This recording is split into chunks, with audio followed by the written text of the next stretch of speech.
Hello, hello. Welcome back to Ask a Garden Coach. I'm Carolyn May of Kitsap Roots, and we are doing part 2 of the Forsyth pot demonstration that I recorded last week. I showed you guys how to make this pot really simple. And then today I have a whole mess of hydrangea that I am going to take cuttings from, show you guys the process, and then answer some questions that I have been getting about hydrangea cuttings. So when you take your hydrangea cuttings, I like doing it this time of year in the spring when they are just growing out. Let's see. If you look at this one right here, it's a smaller one.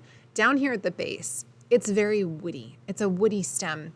And then the new growth from this season is right where it turns green. Even if you can't see it here, go look at a hydrangea.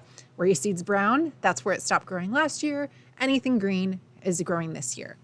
When you're going to take a cutting, you want to take it from that green material up on here for the best success this time of year. What we are taking essentially is a softwood cutting or a tip cutting.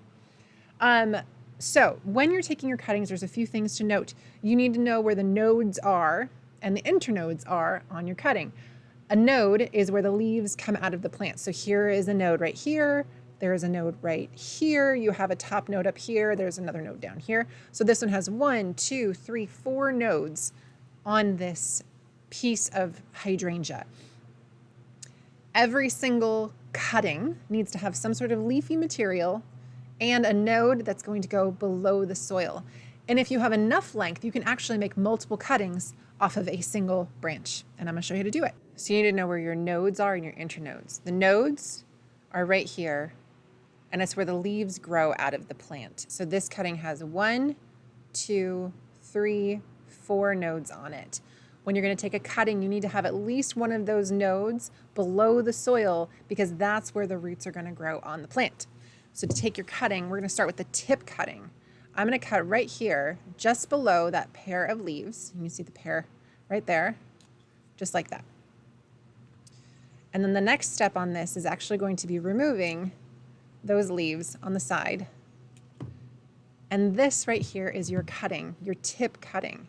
And then you just stick it down into your medium. But then you take the rest of what's here, and if I peel off these lower leaves and even peel off these leaves, trim off that top, sorry. And then I'm going to cut right where it transitions between the green and the brown. We're going to cut right underneath that node. There's another cutting. Now these leaves are really big, and hydrangea tend to lose a lot of moisture in their leaves. So the next step is to cut them smaller. That seems aggressive, but you need just enough leafy material to photosynthesize and not to dry out. So that is what you would need, and there is another cutting.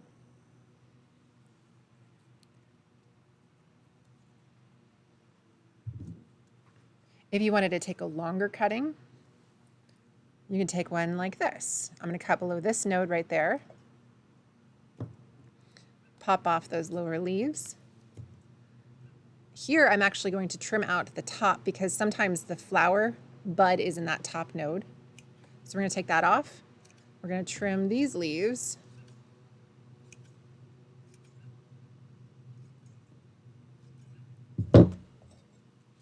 And there is another cutting. You see I have a node right there, and that's where the new roots are most likely to grow. And so we'll just pop that down into the soil. So now let's see how many hydrangea cuttings we can get into the rest of this pot. Let's continue with another, we'll do this one right here. So again, I'm going to peel off those lower leaves. I'm going to cut the leaves. And don't worry about that because as soon as it starts growing from this growth point right here, you'll get new leaves, and these, you won't even know that they were there in a year when this is a lovely plant. Some of the questions I was getting, I can think of the few off the top of my head before I pull out my cheat sheet of questions that I'm going to answer. There's a node, there's that. We're going to make this one nice and short. First one was, how soon before you can expect a flower. If you did not cut off the flowering tip, it would try to flower this year. And I've had some, and you have these little teeny tiny hydrangea flowers. They're very cute. It's cute, but it's really not the best for the plant because you want the plant to be putting its energy back into roots. So taking that little growing tip out, like I said earlier, is good because it's going to allow it not to send energy into making flowers. Okay, cutting this. We'll take those off too. And then we'll cut it just below a node. What you're going to find with propagation is once you get the hang of basic concepts like understanding nodes, understanding how much material you need, you can quickly start to make cuttings from so many different plants and have lots and lots of success. I have propagated, goodness, it seems like half my garden has come from propagation through cuttings, through seed, through layering, through division. I love, love, love, love propagation. And take that little guy out of the top and put this in here. And then sometimes I kind of go back and look at what I have and think, do I really want to turn that into a cutting? No, I think that's good. So in this pot right now, oh, sure, we'll take this one. Really little one. Hey, friend. Okay, in here I have 1, 2, 3, 4, 5, 6, 7, 8 cuttings. The benefit of the Forsyth pot, go check it out how to make it, is that you have this reservoir in the center that has water and is going to wick out into the growing medium on the side and help keep these plants hydrated. If you keep this outside, I would put the saucer on top to keep things from like mosquitoes from camping out and multiplying inside the standing water. However, if you're doing this in a greenhouse inside, honestly, what I would do is I would take some skewers or something to hold this up and then put a bag over the top of it to hold the humidity inside of here.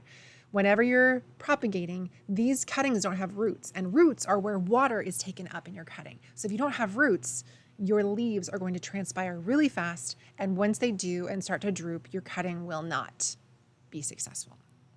It's very sad. So you want to keep your humidity really, really high.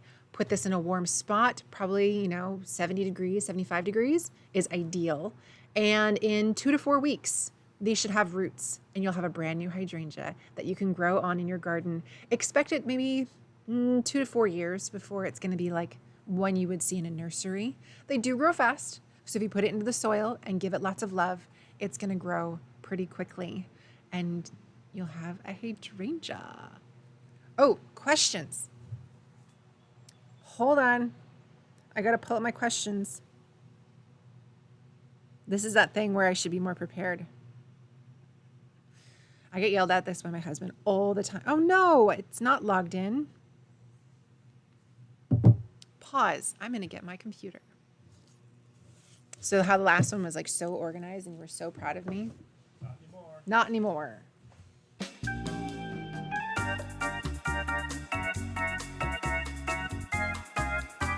I have my questions now. Here we go. Q&A time. Do you put them on a heat mat, just regular potting soil? Okay, heat mat. I don't have one. So no, I don't put them on a heat mat. If you have one, heat mats are great because they keep the soil nice and warm. Just like in germination, you need warmth to get seeds to germinate. You need warmth to get roots to grow on a cutting. So a heat mat is a great thing to add to your propagation arsenal. I just haven't done that yet. The soil, like I said in my Forsyth pot episode, you want your propagation medium to be a sterile mix. Now, sometimes when I'm doing cuttings in the spring, like check out next week, snapdragons, that one, they're in the spring, they're gonna root really fast. I can just use regular seed starting mix, potting soil. My seed starting mix has coconut coir and perlite and vermicompost, worm castings, and I mix that together. And so I'll use that for my snapdragon cuttings, like I said, next week. Okay, and then potting soil, yes. Did you have them outside? If your outside temperature at night or at the daytime is that happy 70, 75 degrees, you can put them outside. Don't put them in direct sun. Keep them in indirect sun in the shade.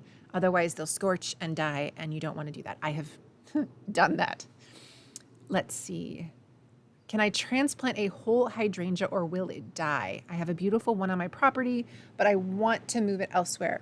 Yes, you can move hydrangea. The best time to move any kind of plant or shrub is going to be when it's dormant in the spring or in late winter or in the fall after the leaves have dropped. That's when you're going to have your best chance for survival. However, if you have a really sad hydrangea and you know summer is coming and you want to save it, then dig it up and put it in a pot, grow it on, and then put it where you want in the fall. Or you can just move it. Know that if you move your hydrangea, you're going to have to baby it, water it, make sure it goes into the right spot. So you want it to be bright indirect light. They can take some direct sun, but full sun is going to scorch your leaves and make for a very, very high maintenance plant.